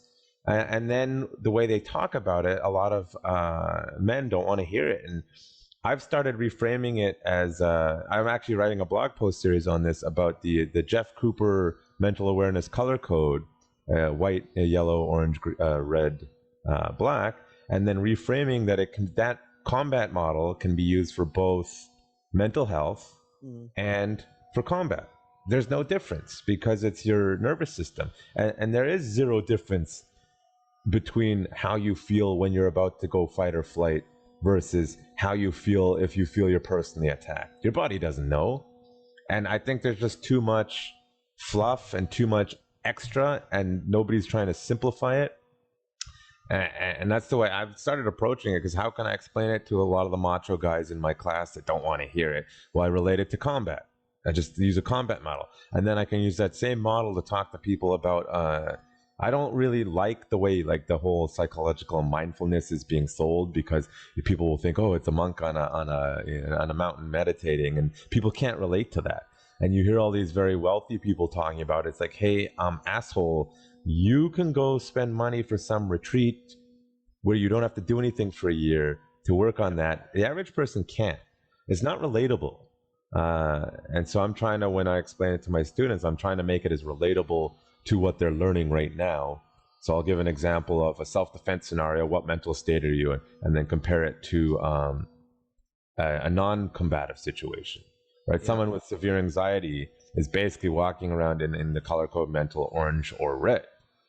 And red being you feel like you're in a fight. It's hey, you're not in a fight. And I'm not an expert on cognitive behavioral therapy, but what they would do is sort of teach them, hey, you need to realize you're not in a fight.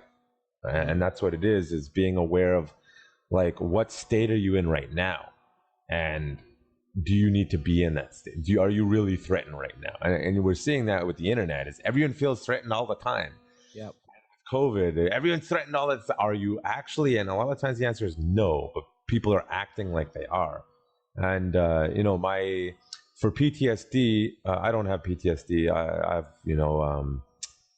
history of depression, and I'm starting to realize because of COVID, actually pretty bad social anxiety. I think I didn't realize that before, and it's like you have to realize like, oh, I'm feeling this right now, and then I can think about, hey, in a combat state, I've had people get in my face, and in the mind that's going in my head in that moment because I'm used to it is, oh, I need to be calm right now, and my hands come up. You get over that initial shock, and you start thinking, and it's no different for the mental health, and Yeah. so that's been my approach to it a little bit.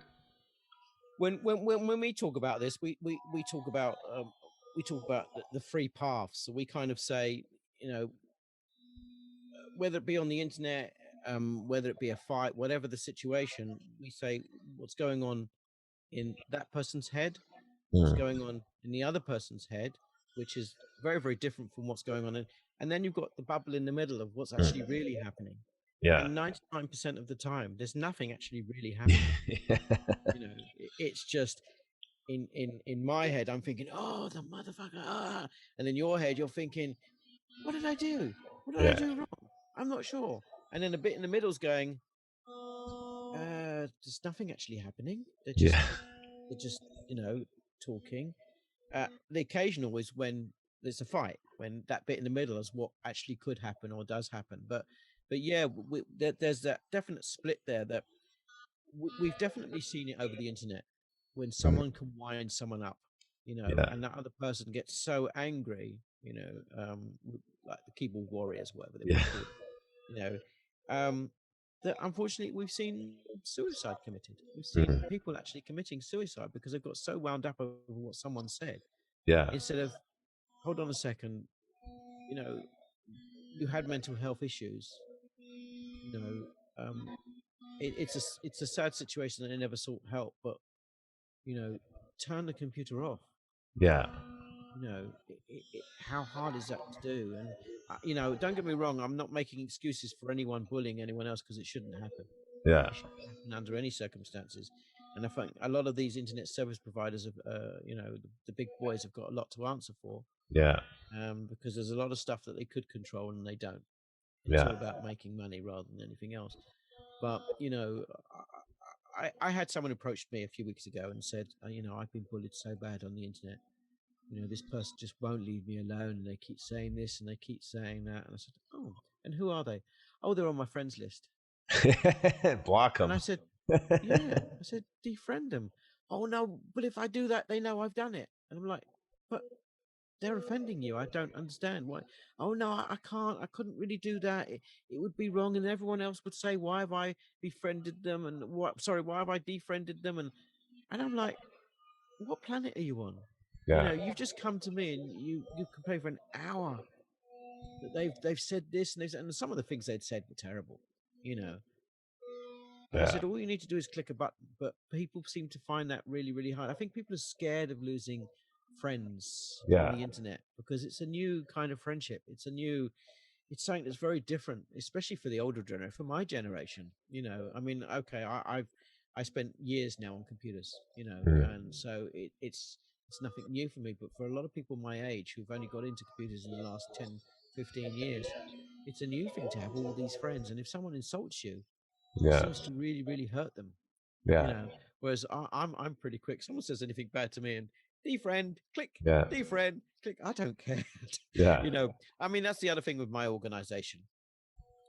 People come and go in every Mm, organization, in every business. And some people seem to get very offended when I say we don't want to work with you anymore. yeah. And I'm always saying to them, it's just business. Yeah. It's not personal. It's just business. Bye Yeah. bye. It's just business. And Yeah. people find that really, really hard to deal with. Yeah. I used to in the early days, and I've got hardened to it now. But as I suppose I've got older, but at the end of the day, I want to work with people that want to work with me. I want to Yeah. work with people that want to talk nice to me, and I'll talk nice to them. I'm not interested in working with people who want to slag you off. I'm not interested in people who want to prove that their system is better than your system or whatever. I'm not into that. The whole reason our global Kapap network was created so we could work with other organizations who had the same idea, and that is to work together, not to prove one system is better than the other, but just to work together and learn from each other. And I think it's a great idea, and it seems to be working. You Yeah. know, every now and then we get some organizations that leave, or we get some organizations that say, "I'd love to work with you, but I'm not allowed." Yeah. Uh, some of the bigger Israeli organizations, let's put it that way, they're not allowed to work with anyone else. If they get caught working with anyone else, they lose their instructor's license and blah blah blah. And I'm like, really? I can speculate as to who. There's a couple Yeah, I'm sure offenders you in can. that camp. I'm sure you can. Yeah, there's two or three big names out there, which is Yeah. really sad. But there you go. Yes. It's very unfortunate. Like I'll work. I have not. Like I'd love to take everyone's instructor course. I don't care, and I'll take what I like, and whatever for my students. And there have been a few. It's like I really wanted your course. Like we'll only certify you. We'll only do it if you're gonna represent us. I'm like I'm not gonna do that. Sorry. Like it's not. Yeah. It's not necessarily that I don't agree with what you're doing. It's more of a business decision that ultimately here in Vancouver and Canada, nobody gives a shit what organization I'm representing. They don't care. It doesn't benefit my business. It's completely irrelevant. They come because they hear that, hey, this is the school to come to. I heard about it. For me, having to pay like $1,000, $2,000 a year for some affiliation fee, I don't mind paying a small one. But if you want to pay, like I pay a few small ones for a few just because I want to keep in touch and stuff. If you want me to pay like that kind of money, I'm like, it doesn't benefit me. I'm not interested. Sorry, I'd love to work with you otherwise, but you're stonewalling me, so nope. It's amazing how many people walk into our clubs and never heard of us. Yeah. They're like, Yeah. "Oh, we really like what you're doing. What, you're such a big organization, but we've never heard of you." Yeah. Now we've looked you online. We're like, we don't really advertise, to be quite honest Yeah. with you. Most people come to us as word of mouth. As I said, I'm not interested in going up to the top of a building and shouting out who we are and putting lots of promotion online. And I mean, again, the last few years we put on a little bit more, but not a huge amount. We're not interested in that. I want people to come to us because they've heard about us or because they want, decent training. We work with a lot of professional organizations, so we can't go around shooting shooting a mouse off at the top of the hills and buildings anyway. But I think, as I said, for me, good self-defense is down to the teacher or teachers and what experiences they have. It's not always down to the system. I think a lot of people, I actually wrote an article about that the other day online, and I got quite a lot of response from that because someone asked a question of, what martial art is a good martial art, which one is good for self-defense. And I said, well, they all are. And they said, no, they're not. I said, well, actually, they are. I said, every form of martial art is actually good for self-defense if the teacher knows how to do it. If the teacher does it that way, and if the teacher's had real life world experience, then he'll know what to do. But if they haven't, then no. Yeah. No, it's not. Yeah. You can have the best competition fighter in the world at karate, but it doesn't make him a great self-defense, streetwise guy. Yeah. Whereas you can have a guy who's never done any competition in his life, but he's been in 10 street fights, been stabbed once, but still alive, and he can say, well, actually, this works and that works, but that doesn't work. I've actually used this. I got pushed to the floor, I got my head smashed in. And guys like that, you kind of, when you start training with them, and they'll show you very little, but what they show you is like, yeah, okay, I like that. It's kind of it's real life. Yeah. Well, I think like an example I have of that is like, say someone's mounted choking you, and say you block or strike or anything. The jiu-jitsu guys are always like, you're sticking your arm out, they're gonna armbar you. I'm like, okay, really? If that guy's trying to rape that girl, you think he's gonna try to armbar her? No. Right? Or if they're in a club and they fell and the guy's raging on the guy and he's choking him, you think his mindset is he's going to armbar? No. And there is a lot of that. Yes, that is a great technique in competition, but is it really self-defense mentality? Is it really, are you thinking about what the attacker is going to, and like, say even for like, I teach 360 one way, and occasionally you get the guy, for knife defense, and a lot of people are, nobody attacks like that. If you talk to Filipino martial artists, they're like, no, nobody attacks like that. I'm like, man, just go on YouTube, okay? Like, you see it everywhere. There's a reason, because they're not trained and they're not thinking like you. That's yeah, it's a crazy thing to explain to people that there is a real difference between self-defense and martial arts or competitive stuff because of the mental space yep. uh, So of it. I studied Salat for a while and knife techniques, and then I decided, as I said, I went to stay in Indonesia for a month, Yeah, and I was really shocked by the training in Indonesia because it was completely different to anything I'd ever had in the UK yeah, or anywhere else.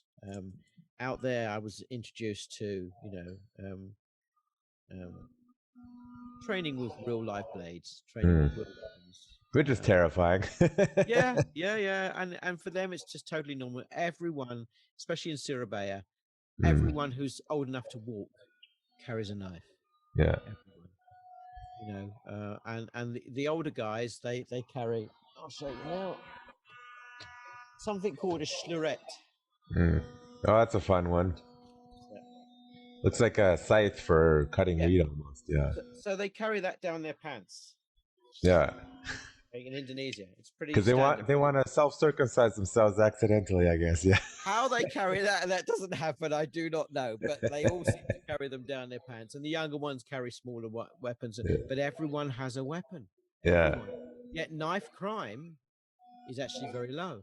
Mm, yeah. But when fights break out, it's. I mean, I saw in the month I was there, I saw one happen, Yeah.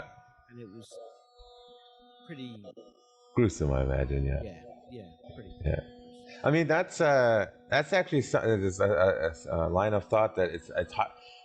I have this conversation, let's say left leaning people about use of force and self defense, and I'm sure in the same camp, if someone's threatening me, I'm going to stand up for myself, whatever that means in the moment. I'm not going to use minimal force necessary, but sometimes that might mean a little bit more force. And there's an attitude a lot of people have, and they'll say, oh, just call the police or just do that. And I'm like, listen, if I go to a place like where you just said, or let's say Texas, where everyone is armed and everyone knows it, if criminals or those who are willing to be more violent know there is a serious consequence for them deciding to act, you actually see lower crime rates. And this is like easily observable all over the world. If there is real consequence for you being a violent dickhead, crime is lower. Usually. Not always, but usually. And trying to convince people of that. Like, why do you need a gun? I'm like, hey, if nobody has a gun in your society, you're right, you don't. But if some people do, you probably all might want it. Or if one person has, if no one really has a knife, not a big deal. But if everyone has the same level of threat or consequences for misstepping, people don't step out of line, right? It's predator prey as far as I'm concerned. Because they know what's going to happen when they do. If the other person's got it, it's yeah. And I got a lovely story. I was in Texas a few years ago. Yeah. And I went to a shooting store, and they said, oh, where are you from? Oh, I'm from England. Or would you like to shoot a few guns? I said, yeah, I'd love to. So they gave me this bucket that's kind of like what you put shoe polish in. Yeah. Big bucket, and he said, right, pick 3 handguns. He said, how many bullets do you want? I was like, sorry. He said, pick 3 handguns, choose 3. I said, now how many bullets you want? He said, you can take them downstairs to the range. I went, okay then. I said, I'll have a Glock and I'll have a Smith & Wesson. He said, oh, well, you know your guns. I said, yeah, I suppose so. Yeah. So I went down there, and there's no one down there. There's no one to tell you what to do. They've just got cameras. So Yeah. if you step out of your range, they kind of, over the speaker, to say, please step back inside your range. I mean, people were firing down there with shotguns and machine guns, and I was really shocked. It was quite a small place. And Yeah. I went down there shooting, and everyone had gone, and I'd finished my last few, and I like to take my time when shooting. I'm not interested in rushing. Yeah.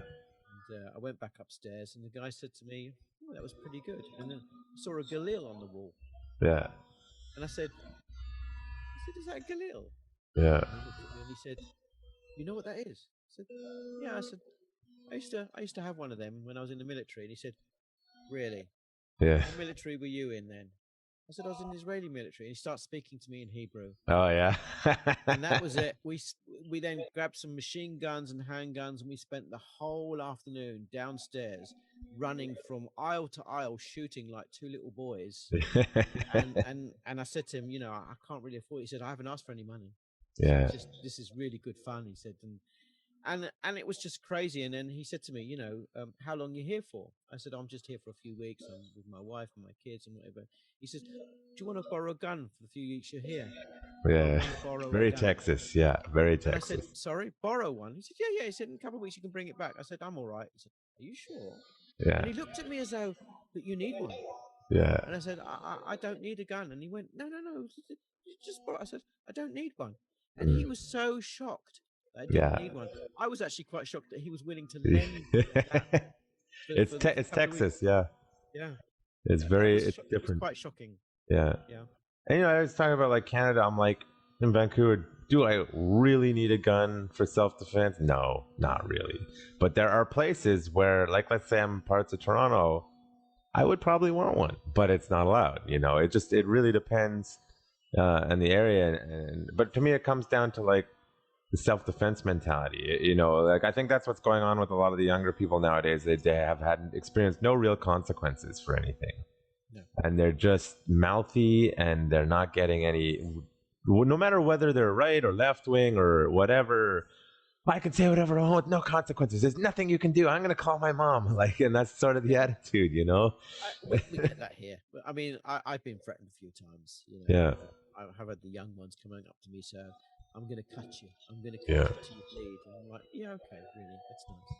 Yeah. And they go, what? I said, that's nice. I look forward to the day you do that. And I just walk away because, look, here in this country, 98% is talk. Yeah. The people who are really going to do it, I'm going to tell you. I'm not going to tell you. Yeah. They're just going to come up and they're going to do it. Yeah. It's already going to be over. They're going to cut you or stab you and it's gone.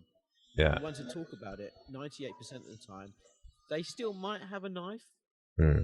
Likely they're not going to use it unless they have no choice. Yeah. And you just have to kind of.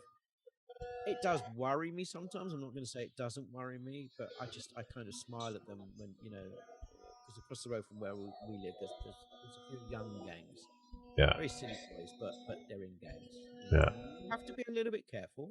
Yeah. But at the same time, I just I laugh half the time and I just think, really, you've got no idea. Yeah. I mean, I think that's pretty standard in most Westernized. I've had that experience. Before I knew Krav or anything, I was a mouthy teenager, and I mouthed off people who turns out they were carrying guns. After the fact, turns out they were gangsters. But because I made it clear, like, I'm not someone to pick on, even if I didn't know what the hell I'm doing, they just like, I don't want to, Exactly. Yeah. But I always teach, not to keep you too much longer, but I always teach, like, listen, in a Western country, it's probably reasonable, except certain cities, to take that stance. But if I go to other parts of the world, and again, if I'm not educated about the culture and I don't understand, like I've seen some Mizrahi Jews in Israel just react very different than the Ashkenazi Jews. And if you go to certain other countries they'll just stab you without thinking about it, it's like, it's something to consider. And all these people who say they're very culturally aware, and I'm like, I think you're learning more culture from me teaching you self-defense than you do, where you think it is, because it's a wild world with all the different attitudes, and you really got to know, like, where am I? What's the culture here? Are they all talk here, or are they going to actually throw down? Should I keep my mouth quiet? Should I walk away? Should I fight? Should I not? We have one place in northeast London, which is a place where many Sikhs live. And Sikhs legally in this country are allowed to carry knives. Same here, yeah. And they're allowed to defend their honor. And if they stab you with a knife because it's defending their honor, well, it'll be upheld in the court of law. And you need to be aware of that. And it's amazing, how many people have no idea that a Sikh can legally carry a knife. Yeah. No one else can. Yeah, I find it a bit hypocritical, but I won't get into that. They're allowed to carry it here. I do not, if they use it for any purpose like that, they will be charged though here. But it's, again, same thing. People don't understand. They will probably be charged here, but it's getting hold of them. Yeah. So, but yeah, people don't realize that they can legally carry knives. No one else can. Yeah. I find it just strange. Like, I know everyone's trying to be respectful, but when it comes to violence, it's like violence is violence, guys. And that's one example of my concerns is everyone's trying to be so multicultural. You're going to create so much division because they can act like this and you can't, and this person can. I'm like, how does anyone think this is gonna go? Like, I just don't. Eventually, lines are drawn and people start getting violent. Unfortunately. Yep. Yeah, it's true, but it keeps me in business. Yeah. Oh, Yeah. that's for another day. Like I said, Vancouver is not a good place to teach good quality self-defense, I should say, because they're not interested. It's not a violent city. They don't feel they need it. They want to go do the competitions. They want to go do that. I wish it was more popular. Like if I open up a school in LA or New York, you can have 1,000 students pretty easily if you're any decent at it. But here it's like you're lucky to get less than 100 or just around 100 if you can do that. Yeah. So it's unfortunate that violence makes people want to learn how to defend themselves, and it doesn't work the other way.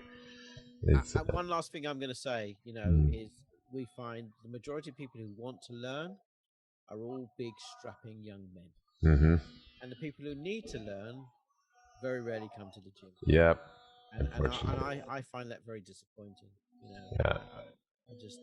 I've never understood that. People who really need to learn, should be the ones coming in the door. And we seem to we call them Neanderthals. Yeah, I get a mix actually. I thought when we first opened I'd get that, but I actually started getting middle-aged men who have families who had an incident. After a while we started getting a lot of women.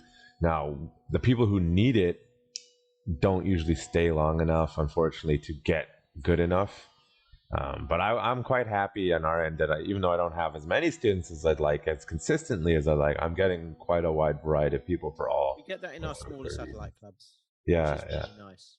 Yeah. And a few of the bigger clubs, not so much. But yeah. But in the smaller clubs, we get that. Yeah. Yeah. Nice.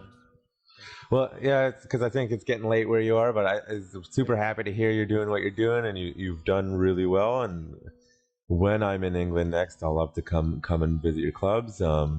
Maybe don't know when that'll be. Canada, who knows? For sure. And any parting words before we wrap this up? Anything you want for your students to hear, or my students to hear, or the world, or anything? Just keep training. Yeah. Keep training, but enjoy it. Yeah. Enjoy the training and learn. That's for me. That's the only thing that's kept me going all these to actually enjoy what I do. I love meeting all the different people. I love teaching. I love learning. I think that's really, really important. But just enjoy what you do. Have fun. Yeah. Have fun. Yeah, we get to hit each other sometimes, but have fun. Yeah. And that doesn't seem to be too many people take too many things seriously. It's serious enough, dealing with family life. Yeah. And dealing with work. And, Yeah, I think those are great parting words. How can people find you online? Globalkapap.com, www.globalkapap.com. Or just go to Google and type Global Kapap, Kapap. And we're there. Yeah. Okay. Well, thanks for coming on, and I look forward to meeting you in person someday. Be good. Maybe in Israel, maybe in Canada, maybe in the UK. We'll see. One of the two, or 3 or 4. Good. See you soon. Thank you very much. Absolutely.